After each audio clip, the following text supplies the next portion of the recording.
إن الأبرار لفي نعيم على الأرائك ينظرون تعرف في وجوههم نضرة النعيم يسقون من رحيق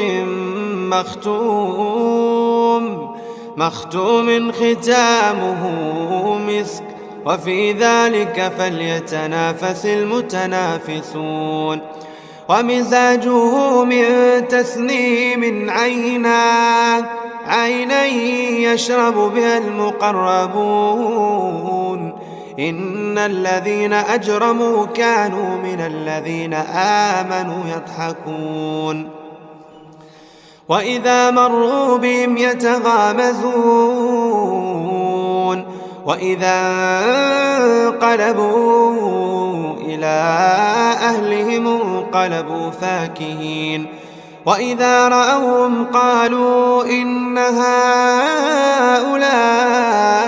لضالون وما أرسلوا عليهم حافظين فاليوم الذين آمنوا من الكفار يضحكون على الأرائك ينظرون هل ثوب الكفار ما كانوا يفعلون.